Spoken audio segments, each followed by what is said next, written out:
감사합니다. 주님의 이름으로 환영합니다. 감사합니다. 오늘 할렐루야 찬양대 감사합니다. 큰 은혜 받았습니다. 매해 크리스마스 시즌만 되면 영국의 런던에요, 그 국립합창단이 있는데, 이 국립합창단이 영국 여왕과 모든 그 왕족들 앞에서 매해마다 이 메시아를 연주를 합니다. 저는 그 국립합창단이 오늘 온 줄 알았어요. 오늘 너무 감사해요. 귀한 찬양, 정말 하나님의 영광 받으신 줄로 믿습니다. 감사합니다. 우리 옛말에 반면교사라는 말이 있습니다. 다른 이의 잘못된 말, 행동, 모습을 통하여서 그 잘못된 것을 쫓아가는 게 아니라 그 반대적인 교훈을 얻는 것을 반면교사로 얻는다, 이런 말을 합니다. 물론 이런 부정적이고 잘못된 부분을 보여준 대상이나 그런 인물들을 우리는 고마워하거나 존경하지는 않습니다. 그들 때문에 그냥 우리는 우리 스스로 반대되는 교훈을 얻는 것, 이게 반면교사를 얻는다, 이러한 얘기를 합니다. 오늘 본문에 보니까 결코 고맙지 않고 존경하지 않는 반면교사들이 오늘 본문에 소개되고 있습니다. 바로 서기관과 바리새인들입니다. 서기관과 바리새인들은 우리가 지난주에 살펴본 대로 외식하는 자들의 대표적인 인물이었습니다. 외식이 뭐라 그랬습니까? 전혀 그 속에는 있지도 않는데 겉으로 있는 척하면서 뭐 잘 이렇게 보여주려고 하는 거짓된 모습, 이것을 외식이라고 했습니다. 예수님이 가장 싫어하시는 모습이 이런 모습이에요. 그래서 예수님이 이게 얼마나 신앙생활하는 데 있어서 결코 일어나서는 안 되는 아주 심각한 문제인지를 가르쳐 주시기 위하여 그 공생애를 마치시는 그 마지막 주간 며칠 동안 이 문제를 놓고 아주 신랄하게 서기관과 바리새인들에게 질책을 하셨습니다. 그러니까 예수님이 얼마 안 있으면 이제 제자들과 무리들에게 가르침을 주지 못하시잖아요. 승천하시게 되니까. 그러니까 마지막으로 예수님이 안타까운 심정, 제발 이 문제 넘어지지 마라, 외식하는 일에 넘어지지 마라 라고 하면서 이 외식하는 서기관과 바리새인들을 향하여서 얼마나 호되게 질책을 하셨는지 마지막 공생의 마무리 가르침을 이걸로 다 하셨어요. 그만큼 이 문제는 우리 신앙생활할 때에 결코 간과할 수 없는 아주 심각한 문제임을 깨닫고 우리도 여기에 넘어지지 않아야 됩니다. 그러기 위해서는 주님이 외식하지 않도록 하기 위하여 우리에게 가르쳐 주신 방법들을 꼭 기억해야 됩니다. 그 방법을 우리가 지난주에 세 가지로 살펴봤어요. 외식하는 일에 넘어지지 않기 위한 세 가지 방법. 첫 번째 뭐다? 지난주에 우리가 알아본 건데, 지난주 나올 때까지 저는 물어볼 거예요. 오늘 어디에 앉지 말라? 외식에 빠지지 않기 위한 구체적인 첫 번째 방법, 모세의 자리에 앉지 말라. 이건 무슨 얘기죠? 모세의 자리에 앉지 말라는 것은 가르치는 말하는 것과 행동이 같이 일치되어야 된다. 또 어떻게 하려 하지 마라? 사람에게 보이려 하지 마라. 그리고 세 번째로는 어디에 올라가지 마라? 높은 자리, 그러니까 이 높아지려 하지 마라. 이렇게 이제 세 가지를 가르쳐 주셨어요. 근데 오늘 본문은요, 실은 계속해서 그 연장선상에서 나오는 본문입니다. 과연 외식하지 않기 위해서는 우리가 어떻게 해야 되느냐, 이거를 가르쳐 주시기 위해서 오늘 본문에 보니까 좀 더 적극적인 그런 그 방법을 우리에게 가르쳐 주고 계십니다. 그걸 오늘 짧은 시간 안에 좀 살펴보려고 합니다. 두 가지인데요. 첫 번째로 이 외식에 빠지지 않기 위해서는 우리가 적극적으로 어떻게 해야 되느냐, 오늘 본문에 보니까 높은 자는 섬기는 자가 되어야 한다, 이렇게 말씀하고 계십니다. 한번 따라하겠습니다. 높은 자는 섬기는 자가 되라. 오늘 본문 11절과 12절로 돌아옵니다. 오늘 본문 11절과 12절 23장 같이 한 목소리로 읽겠습니다. 너희 중에 큰 자는 너희를 섬기는 자가 되어야 하리라. 누구든지 자기를 높이는 자는 낮아지고 누구든지 자기를 낮추는 자는 높아지리라. 높아지리라. 아멘. 이 말씀은 지난주에 우리가 살펴본 그 구체적인 방법, 세 번째 방법, 뭐라 그랬어요? 뭐 하려 하지 말라? 높아지려 하지 말라. 요 말씀과 연결해서 살펴보아야 좀 더 명확해질 수가 있습니다. 우리가 왜 주님은 높아지려 하지 말라라고 하셨다 그랬습니까? 왜 높아지려 하지 말라 그러셨을까요?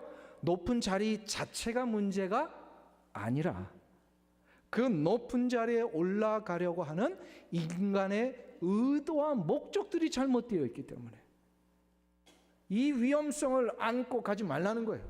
그 잘못된 목적으로 그 높은 자리에 올라가려 하지 말라는 것입니다. 사람들이 높은 자리에 올라가려고 하는 이유가 대부분, 대부분이 아니라 거의 다일 겁니다. 뭐라고요? 높은 자리에 올라가면 어떻게 해보려고? 힘을 가지고 약한 자들 위해 군림하고 보란듯이 내가 이루지 못한 이 꿈들을 한번 쫙 펼쳐봐서 한번 자랑하고 싶은 그런 이기심과 탐욕이 숨어있기 때문에 그렇습니다. 이러한 욕망이 도사리어 있는 목적을 가지고 높은 자리에 올라갔다 해보세요. 그럼 어떻게 되죠? 그 높은 자리에 올라간 순간부터 그는 부패하기를 시작합니다. 타락하기를 시작합니다. 더 불행한 것은 그런 높은 자리에 올라가 있는 것 때문에 그 밑에 있는 수많은 백성들이 큰 어려움을 당하게 됩니다. 이건 우리 지금 사회에서도 많이 보잖아요. 높은 자리에 올라가려는 이 의도와 목적이 잘못되어 있는 채 올라가면 다 무너지는 거예요. 그래서 이탈리아의 유명한 사상가 마키아벨리 같은 사람은 그의 그 자신의 유명한 책 군주론에서요 이런 유명한 얘기를 했잖아요. 절대 권력은 절대로 어떻게 한다? 부패한다. 절대 권력은 절대로 부패하게 되어 있습니다. 왜요? 인간의 욕망과 이기심 자체가 그 자리를요 사악한 것으로 바꿔놓는 거예요. 다 바꿔놓아요. 우리 너무나도 많이 보고 있어요. 그렇기 때문에 이 목적과 의도를 바르게 이제 정리해야 됩니다. 높은 자리 자체가 문제가 아니라 그랬어요. 주님이 이 말씀을 하시고 높은 자리에 올라가는 것을 이 의도와 목적을 바르게 하는 가장 중요한 방법 한 가지를 가르쳐 주셨어요. 그게 오늘 11절이에요. 거기 보시면 너희 중에 큰 자는 너희를 섬기는 자가 되어야 하리라. 누구든지 자기를 높이는 자는 낮아지고 누구든지 자기를 낮추는 자는 높아지리라. 너희 중에 큰 자는 너희를 섬기는 자가 되어야 하리라. 여기서 큰 자는 권력 있는 자를 얘기를 합니다. 힘 있는 자, 모든 사람이 부러울 만한 위치에 올라가는 것을 얘기를 합니다. 이 큰 자는, 높은 자는 어떻게 된다고요? 섬기는 자가 된다. 즉 높은 자리에 올라가려면 오직 한 가지 목적만을 위해서 올라가라는 거예요. 이 한 가지 목적이 뭐라고요? 그 자리에 올라가서 뭐 하라고요? 섬기라고. 만일에 이 목적과 이 의도를 가지지 못하면 올라가려 하지 말라는 겁니다. 올라가려 하지 말아야 돼요. 권력과 물질과 명예의 높은 자리에 올라갔다면 그는 오직 그 자리에서 섬김을 실천할 수 있어야 됩니다. 만일에 나라를 다스리는 이 권세의 자리에 그가 올라갔다면 그는 그 권세를 하나님을 섬기며 백성들을 섬기는 기회로 삼아야 됩니다. 이거 안 되면 그도 부패하고 백성들도 핍절해집니다. 2부 예배라 이게 참 구체적인 예를 제가 좀 들기가 아주 조심스러워요. 인터넷으로 이게 다 나가니까. 그러나 오늘은 해야 되겠습니다. 저 북한 정권이 3대째 이렇게 부패 권력 속에 있는데 한번 보세요. 그 자리에 올라가려고 하는 이 목적이 준비되지 않은 채 올라가니까 어떻게 됐어요? 그 젊은 김정은이라는 자가 그 아버지 할아버지 때보다 더 지금 악하게 백성들을 다스리고 있잖아요. 자, 그런 거 보면서 이 높은 자리에 올라가는 것은 아무나 올라가는 게 아니구나. 높은 자리는요 한 가지가 준비된 사람이 올라가야 돼요. 그 자리에 올라가서 섬기려고 하는 사람이에요. 이거 안 되면요, 국회의원 돼도 다 문제가 일어나고 대통령이 돼도 문제가 일어나고, 물질의 힘이 만일에 주어졌다면 그분은 그 물질의 힘을 가난하고 소외된 자, 나그네 된 자, 하나님의 복음의 역사를 위하여 나아가는 헌신자들을 섬기는 일을 위하여 써야 합니다. 섬기는 일을 위하여. 인생을 살다 보면 어느 정도 나이가 있을 때 이 명예로운 위치에 올라가는 경우들이 있으십니다. 그 명예로운 위치 자체가 잘못된 게 아니라 그 자리에 올라가서 뭘 하려고 하느냐, 이거 점검하라는 거예요. 만일에 그에게 명예가 주어졌다면 그분은 그 자리를 통하여 하나님께 영광을 돌리는 일에 쓰임받아야 됩니다. 그리고 그 일에 올려준 분들을 위하여 섬길 수 있어야 돼요. 섬길 수 있어야 돼요. 자, 그런데 여기서 우리가 한 가지 좀 생각해 볼 게 있어요. 그럼 위치에 올라가서 섬기는 이 섬김의 모습, 이것을 세상 사람들에게 우리가 기대할 수 있어요, 없어요? 세상 사람들에게. 할렐루야. 설교를 미리 다 듣고 오셨나 보다. 한번 보세요. 이런 높은 위치에 올라가 있는 자에게 섬김을 세상 사람들이, 하나님을 알지 못하는 세상 사람들이 기대할 수 있느냐? 없더라는 거예요. 왠지 아세요? 왠지 아세요? 이러한 진짜 섬김을 받아본 적도, 본 적도, 배운 적도 없기 때문에 그렇습니다. 특별히 21세기를 살고 있는 이 시대는 더 그렇습니다.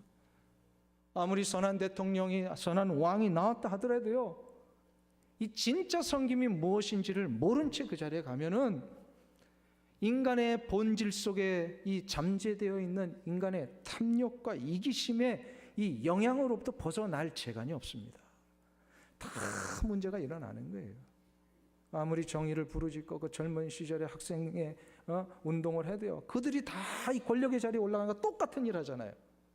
똑같은 일 하잖아요. 왜 그렇습니까? 섬김이 뭔지를 배워본 적이 없기 때문에 그렇습니다. 탈북자 선교를 하시는 우리 선교사님들을 가끔 만나면 여러 가지 이제 고초들을 얘기를 하시는데, 그 고초 중에 대표적인 공통된 고초가 있어요. 왜냐하면 탈북자들은요, 이렇게 공동체 생활이 어렵다는 거예요. 모아놓기만 하면 서로 막 싸우고 이간질하고 막 이렇게 이 비판하고 비난하는 일에 그냥 너무 막 이러니까 너무 힘드신 거예요. 왜 그런가 그랬더니요, 이 이북에서 태어나신 분들은요, 이 태어나자마자 뭐부터 배워요? 비판하는 것부터 배우는 거예요. 태어나자마자 남들 잘못된 거 고발하는 것부터 배우더라는 거예요. 고발하고 비판하고 이간, 심지어 자기 부모들도 막 고발해가지고 비판의 대상으로, 하다못해 비판할 게 없으니까 자기도 비판하는 거예요. 그 자아 비판이라고 그러죠, 공산당들이. 이거를요, 유치원 때부터 배우더라고요. 이게 내재되어 있으니까 이들이 이제 탈북을 해서 정말 우리 선교사님의 도움 속에 이렇게 공동체 생활을 하는데 이게 배워가지고 되지가 않는 거예요. 뭐 이게만 하면 그냥 그게 나오는 거예요. 비판. 한 번도 섬김을 받아본 적이 없잖아요. 그 사랑도 받아본 사람이 사랑을 한다고 그러고요. 섬김도 받아본 사람이 섬겨요. 먹는 것도요, 먹어본 사람이 먹더라고요. 그만 보니까 한 10여 년 전의 일입니다.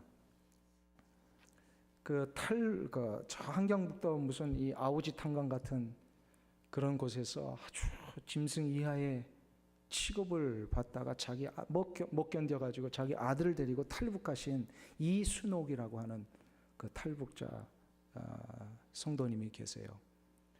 이분이 탈북해서 이제 예수를 만나가지고 간증을 하다가 미국까지 한번 오신 기회가 있었어요. 그래서 그분을 모시고 저 동부에서 사역을 할 때 간증을 듣기 위하여 수요일날 오셨기 때문에 이제 수요일날 예배 전에 식사를 제가 좀 대접을 했어요. 식당에 모시고 갔는데, 그래서 그래도 이렇게 어려운 분이 오셨고 힘들게 사신 분에서 최선을 다해서 좀 맛있는 음식을 대접하려고 미리 그냥 맛있는 음식 다 주문해 놓고 딱 나왔어요. 근데 이분이요, 한 숟갈 드시더니 못 드시는 거예요. 음식 그 맛있는 거예요. 아니 왜 못 드세요? 나는 너무 감격해가지고 못 드시는 줄 알았어요. 그게 아니라 한 번도 이런 음식을 북한에서 먹어본 적이 없기 때문에 이런 맛있는 음식을 소화를 못 시키는 거예요. 그래가지고 한 두 숟갈 드시다가 못 먹겠어요 그러시더라고요. 왜 그러세요? 나 이런 거 먹으면 속이 아파요. 그러면서 혹시 누룽지에다가 뜨거운 물 부어가지고 좀 말아줄 수 있느냐고. 아니 식당에 누룽지가 어디 있어요? 그래가지고 어떻게 해요? 부탁을 하시니까 사장님에게 특별히 부탁했더니 마침 누룽지가 있어요. 북한에서 오신 분이니까 이걸 좀 끓여가지고 부드럽게 해서 좀 주시라. 이거를 한 그릇을 드시는데 그렇게 잘 드시더라고요. 그래서 그때 알았어요. 먹는 것도 먹어본 분이 하시는구나. 섬김도요, 섬김을 받아본 분이 섬길 줄 알아요. 진짜 섬김이 무엇인지를 받아본 사람만이 그 높은 자리에 올라갔을 때에 대가를 바라지 아니하고 자기의 모든 것을 내어주면서 희생할 수 있는 이 섬김이 일어납니다. 그러니까 이러한 섬김을 배워본 적이 없는 세상 사람들은 올라가면 다 대가를 받아요. 이것을 통해 뭔가를 이용해 보려고 해요. 이 숨은 악한 우리의 이기심과 탐욕이 발동한단 말이에요. 그래서 세상 사람들에게는 이거 기대할 수 없습니다. 그러면 오늘 주님이 무엇을 얘기를 하시는 겁니까? 이 진정한 섬김을 받아본 누가 하라는 거예요? 그리스도인들이 하라는 거예요. 왜요? 이 섬김을 진정으로 배울 수 있는, 가르쳐 주시는 유일한 대상이 누구세요? 예수 그리스도이십니다. 진정한 섬김을 우리가 어디서 배울 수 있다고요? 예수 그리스도.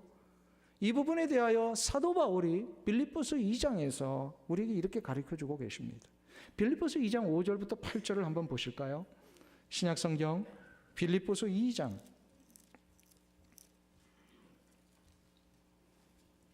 5절에서 8절 말씀 두 절인데요. 우리 이 말씀을 우리 한 절씩 교독하겠습니다. 319페이지.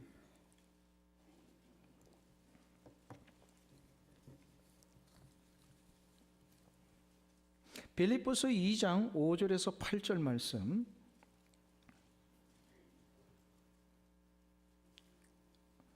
제가 먼저 읽습니다. 너희 안에 이 마음을 품으라. 곧 그리스도 예수의 마음이니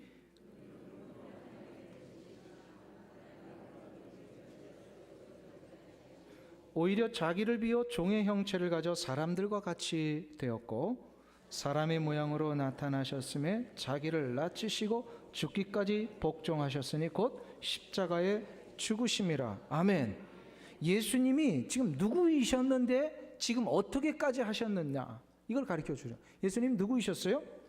하나님과 동등하신 분, 하나님의 아들, 곧 이 존재의 그 형태는 우리가 감히 육신적으로는 감지할 수 없을 아주 신비한 존재이세요. 그래서 하나님과 동등되고 본체이시고 또한 하나님의 아들이셨어요. 그러니까 하나님이셨어요. 근데 이 하나님의 자리를 어떻게 해요? 기꺼이 인간을 위하여 내려놓고 우리 인간에게까지 찾아오셨다는 거예요. 근데 찾아오셨는데 거기서 끝나지 아니하고 어떻게 해요? 이 인간을 위하여 십자가 위에서 죽기까지 희생하고 복종하셨더라. 대가를 바라지 아니하시고 자신의 모든 것을 희생하시는 이 섬김을 우리에게 보여주셨다라는 것입니다. 아멘. 그러니까 이 섬김을 배울 수 있어야만 우리가 높은 자리에서 대가 반대급부를 기대하지 않을 능력이 생기는 거예요. 그러니까 이거 예수 믿지 않는 사람들에게는 기대할 수가 없습니다. 이건 오직 누구에게만 나타나요?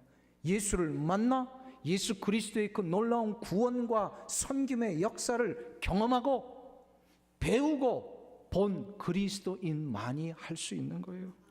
할렐루야. 그런 의미에서 그리스도인들 가운데 대통령이 나와야 할 줄 믿습니다. 그리스도인들 가운데 대통령이 나와야 돼요. 나라를 섬기는 나라의 이 장관들, 지도자들, 그리스도인들 가운데 그 자리에 올라가야 돼요. 기업을 경영하는 모든 이 기업가들 가운데 그리스도인들이 그 자리에 올라가야 돼요. 사회 구석구석 우리가 속하여 있는 모든 공동체, 모임 이런 곳에 그리스도인들이 그 자리에 올라가야 돼요. 올라가서 뭐 하라고요? 우리 주님께서 십자가 위에서 자기를 죽이시며 희생하시기까지 보여주신 섬김을 배웠으니까 우리도 그렇게 하라는 거예요. 할렐루야. 그래서 섬김을 이미 받은 자요, 배운 자요, 본 자인 우리 그리스도인들이 높은 자리에 올라가서 섬겨야 되는 거예요. 아멘. 그러니까 이런 섬김의 마음이 아예 없으면 올라가면 안 돼요. 사양해야 돼요. 그냥 낮은 자리에 있어야 돼요. 주님이 우리에게 이것을 가르쳐 주심으로 혹시나 빠질지도 모르는 이 외식하는 문제를 미리 방지하시는 거예요. 올라가 있는데도 아닌 척하면서 속으로는 그 탐욕으로 다 가득 차 있다면 이거는 뭐라고요? 외식입니다. 이렇게 해서 하면 안 된다는 거예요. 아예 내 마음속에 그런 섬기고자 하는 마음 없으면 올라가지 않아야 돼요. 그게 솔직한 것이고 그게 우리의 연약성을 인정하는 것이고, 만일에 올라간다면 섬김을 실천하고자 하는 결단과 약속이 여러분의 삶 가운데 일어나셔야 될 줄 믿습니다. 하나만 더 살펴볼게요. 하나만. 그러면 외식에 넘어지지 않기 위한 적극적인 두 번째 방법은 무엇이냐? 오늘 본문에 보니까 천국문을 여는 자가 되어야 한다. 한번 따라하겠습니다. 천국문을 여는 자가 되라. 오늘 마태복음 23장으로 다시 돌아와서요, 13절의 말씀을 같이 합독하기를 원합니다. 23장 13절 같이 합독합니다. 화 있을진저 외식하는 서기관들과 바리새인들이여, 너희는 천국문을 사람들 앞에서 닫고 너희도 들어가지 않고 들어가려 하는 자도 들어가지 못하게 하는도다. 아멘. 여기서 천국문을 닫는다라고 하는 것은 무엇을 뜻하는 것일까요? 그건 한마디로 구원의 역사를 방해하는 걸 얘기를 합니다. 구원의 역사를 방해하는 것 중에 가장 여러 가지 방법이 있겠습니다만 가장 대표적인 게 뭐냐면 구원의 원리를 왜곡시키는 겁니다. 구원을 얻는 방법이 분명히 성경에서 가르쳐 주셨는데 그 방법이 아닌 자꾸 다른 걸로 이야기하는 것, 이게 천국문을 닫는 거예요. 그 대표적인 일을 했던 사람들이 서기관과 바리새인입니다. 천국문을 여는 것, 곧 구원의 역사가 무엇인지를 바르게 소개하는 것. 제가 한번 여쭤볼게요. 구원은 어떻게 이루어지죠? 오직 예수 그리스도를 믿는 믿음으로만. 아멘? 여기에 대해서 이의 없으시죠? 구원은 오직 예수 그리스도를 믿는 믿음으로만 이루어집니다. 그럼 이 믿음이 뭐예요? 이 믿음은 우리 안에서 나오는 무슨 자발적인 의지, 그게 아니에요. 이 믿음이라는 것은 내가 하고 싶은 어떤 감정적인 의욕, 이게 아니란 말이에요. 믿음이라고 하는 것은 하나님이 강권적으로 우리의 심령 속에 부어주시는 선물입니다. 믿음을 부어주셔야 돼요, 하나님이. 이 믿음이 우리의 영혼 속에 부어질 때에 부어진 이 믿음이 성령의 역사를 통하여 우리로 하여금 예수 그리스도를 나의 구주로 믿게 하십니다. 아멘? 이게 성경이 말씀하시는 구원의 원리예요. 믿음의 원리예요. 그래서 믿음으로만 구원받는다는 것은 하나님이 주신 선물로서의 믿음이 내 안에서 성령의 역사를 통하여 믿게 하시는 거예요. 할렐루야. 이게 제 얘기처럼 들리시는 분들은 동의를 안 하시는데 이게 제 얘기가 아니고요, 에베소서 2장 8절에 나오는 말씀이에요. 한번 보세요. 이 에베소서 2장 8절.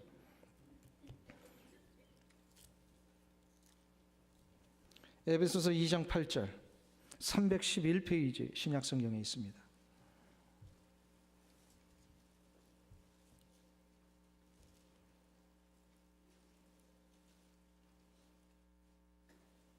(311페이지) 신약성경 에베소서 2장 8절 9절까지 두 절을 우리 같이 합독하겠습니다. 너희가 그 은혜를 인하여 믿음으로 말미암아 구원을 얻었나니 이것이 너희에게서 난 것이 아니요 하나님의 선물이라. 행위에서 난 것이 아니니 이는 누구든지 자랑치 못하게 함이니라. 할렐루야. 우리가 믿음을 얘기를 할 때 그 믿음은 무엇으로 말미암아 이루어진 거라고요? 하나님의 은혜로. 일방적으로 내게 부어진 거예요. 그래서 이걸 선물이다. 선물이다. 그러니까 이 선물이 주어지기를 위하여 자꾸 기도하셔야 돼요. 누군가 아직 예수를 믿지 않고 있는 분이 있다면 너희 너무 자식 왜 예수 안 믿어? 협박한다고 되는 문제가 아니에요. 예수를 믿는 거는 그의 영혼을 위하여 우리가 기도해야 돼요. 하나님 그 영혼을 불쌍히 여기셔서 이 믿음의 선물을 그에게 좀 부어 주옵소서. 이 기도가 있을 때 그 영혼이 예수를 믿게 됩니다. 예수를 믿어요. 이 모든 과정을 누가 역사하신다고요? 성령이 역사하시. 고린도전서 12장 13절을 한번 보세요. 에베소보다 조금 앞에 있습니다. 고린도전서 12장 13절 277페이지.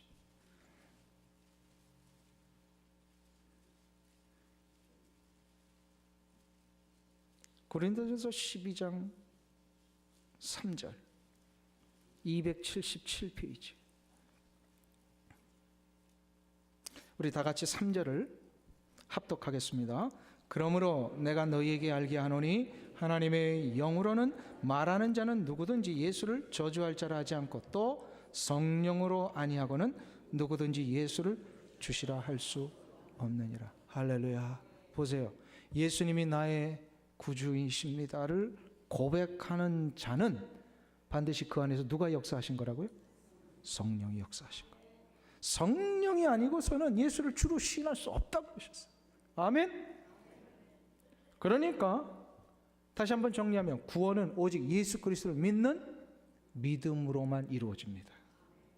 여기서 벗어나는 모든 가르침은 다 천국의 문을 닫는 거예요.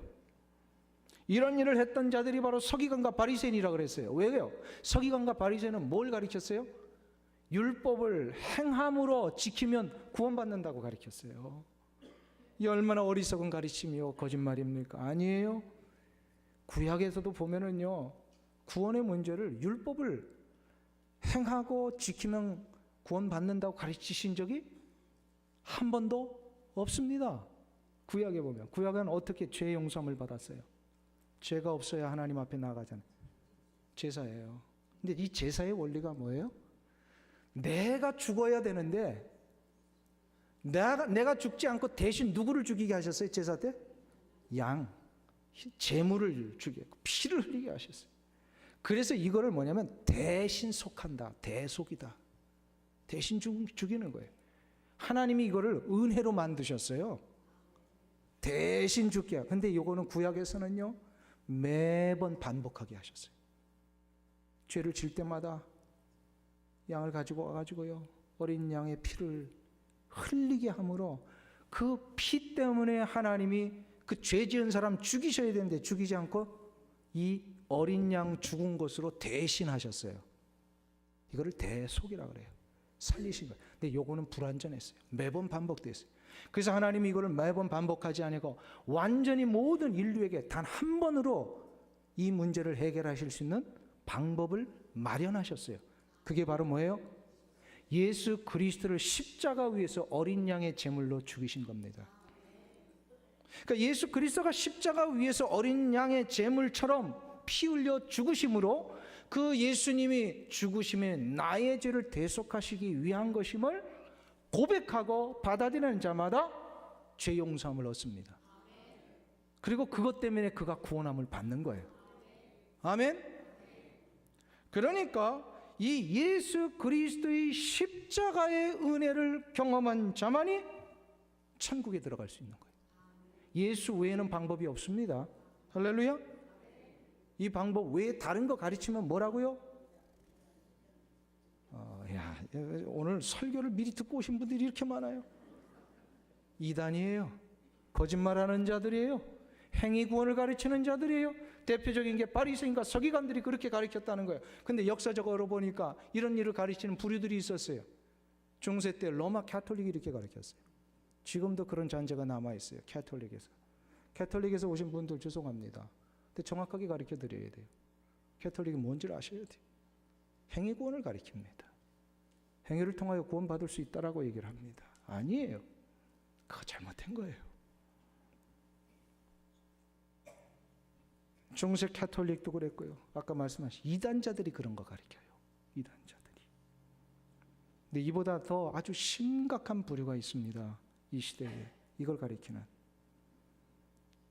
바로 기독교인이라고 스스로 자처하는 일부 사람들 가운데 행위 구원을 가르치는 종교다원주의자들이 있어요. 이런 사람들은 저는 그리스도인이라고 생각하지 않습니다. 한번 제가 여쭤볼게요. 예, 아니요로 대답해 보세요. 구제 사업을 하면 구원을 받습니까? 진짜죠? 이때까지 구제한 거 다 헛거네. 혹시 그러시는 분이 계세요? 끝까지 제 얘기를 들으셔야 돼요. 도덕과 윤리를 지키면 구원을 받을 수 있습니까? 아니죠. 그분은 정말 한평생 선하고 착하게, 그래서 너무나도 좋은 인격을 가지셨습니다. 이 좋은 인격 가지고 구원을 받을 수 있을까요? 아닙니다. 왜요? 구원은 오직 무엇으로만? 예수 그리스도를 믿는 믿음으로만 받아요. 근데 행위를 자꾸 강조하다 보면 어떤 일이 일어나느냐? 이 종교다원주의자들 가운데 이런 얘기를 하시는 분들이 있어요. 불교나 힌두교나 이슬람이나 저들이 추구하는 모습과 방법론은 다를지라도 저들도 다 동일한 한 가지를 위해 달려가고 있더라. 그 한 가지가 뭐냐면 우리 기독교가 말하고 있는 그리스도인들이 얻고자 하는 그 구원을 향하여 저들도 달려가고 있더라. 이렇게 가르치고 있습니다. 그래서 저들이 불교도 이슬람도 힌두교도 구원이 있다라고 가르쳐요.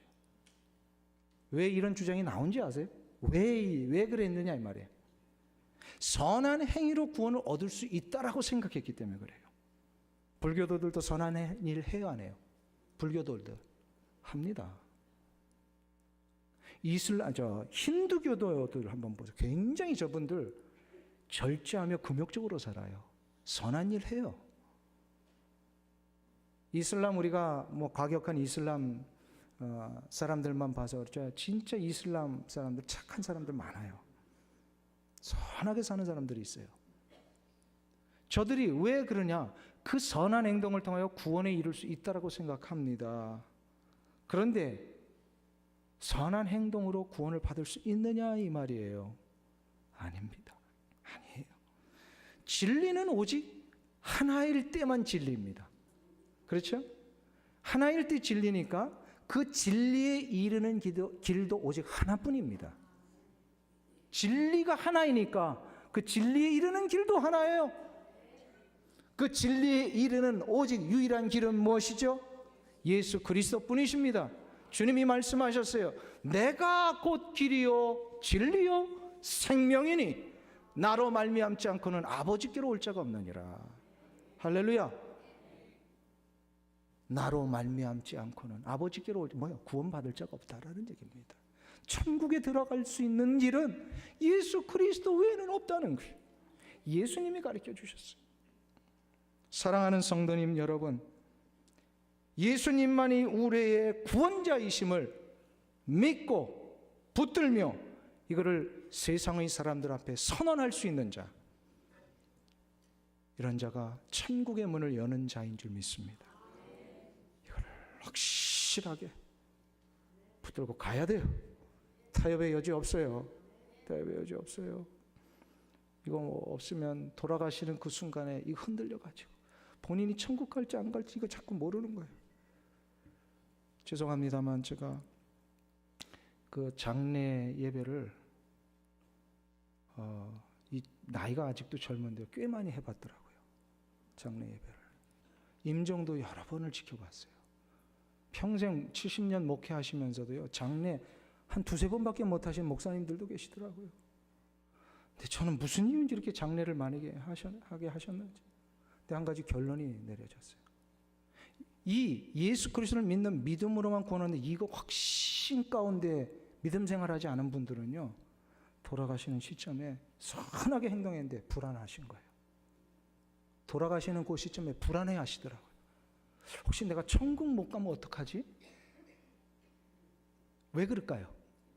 아무리 선한 행동을 해도 만족함이 있다 없다.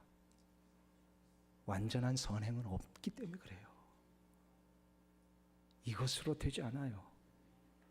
그런데 한평생 정말로 죄도 짓고 세상적인 삶을 살아도 그 말년에 예수 그리스도를 만나서 예수님만이 나를 구원하실 수 있는 유일한 구원자 되심을 감격적으로 붙들며 사시다가 마지막 그 호흡이 경각에 달렸을 때 이분들은요, 두려워하지 않으시더라고요. 두려워하지 않으세요. 자신이 있어요. 천국에 갈. 왜요? 예수 그리스도를 믿는 믿음 때문입니다. 사랑하는 성도님 여러분, 성탄절은 기쁜 날이고 감사하는 날입니다. 왜일까요? 예수님이 이 땅에 오셔서 나를 위해 구원의 역사를 이루어 주셨기 때문에 감사한 거예요. 예수님의 오심 자체가 감사한 게 아니라, 물론 구원자로 오셨기 때문에 그 자체도 굉장히 의미가 있고 감사하지만, 만일 예수님이 오셨는데 십자가의 그 역사와 부활의 능력을 우리 가운데 보여주지 아니하시면 성탄절은 아무 의미 없습니다. 근데 오셨는데 예수 그리스도 십자가에 달려 돌아가시고 부활하셔서 그 모든 구원의 역사를 나에게 이루어 주셨기 때문에 이 성탄절이 의미가 있는 거예요. 그래서 이 성탄절은 반드시 예수 그리스도의 십자가와 부활의 역사와 함께 연결을 시켜야만 됩니다. 제가 우리 동네에 들어가다 보면 요즘 아주 놀라운 일을 하나 발견했어요. 그 소박한 동네인데 올해는 아주 유난히 성탄절 분위기가 막 나서 집집마다 이렇게 불도 달고 막 그러시더라고요. 근데 다른 집들은 다 이렇게 무슨 라이트만 달고 또 무슨 산타크로스 이렇게 문양도 달고 뭐 사슴도 올려놓고 막 그러시는데, 어떤 한 집이요, 자기 집 지붕 맨 꼭대기에 십자가를 달고 십자가에 이 라이트 장식을 쫙 이렇게 둘렀어요. 제가 미국 와서 올해로 20번째 크리스마스를 맞이합니다. 크리스마스를 20번째 맞이하는데 동부, 저 남부, 이 서부에서 자기 크리스마스 집 장식을 십자가 단 집은 그 집 처음 봤어요. 크리스마스 장식을 십자가를 단 집 내가 그 집 처음 봤어요. 근데 나중에 한번 물어보려고 해요. 근데 저는 분명히 확신해요. 십자가를 단다라고 하는 것은 크리스마스의 의미가 진짜 무엇인지를 아시는 분이에요. 아시는 분이에요. 예수 그리스도의 오심을 축복하며 축하하기 위해서는 예수 그리스도께서 나를 위하여 십자가에 달려 돌아가신 나의 유일한 구원자 되심을 고백할 수 있을 때만이 이루어질 수 있는 줄 믿습니다. 사랑하는 성도님 여러분, 오늘 예수님의 오심을 기다리는 대강절 4번째 주일에 오늘 성찬 예식을 거행하려고 합니다. 크리스마스 때 성찬 예식 거행하는 것, 그런 의미에서 참 우리가 복된 시간을 맞이했다 믿습니다. 예수님이 나를 위해 흘리신 그 십자가의 보혈과 몸을 오늘도 우리가 먹고 마시면서 기념할 때에 이 성탄의 축복이 여러분의 삶 가운데 더욱 넘쳐나게 되실 줄 믿습니다.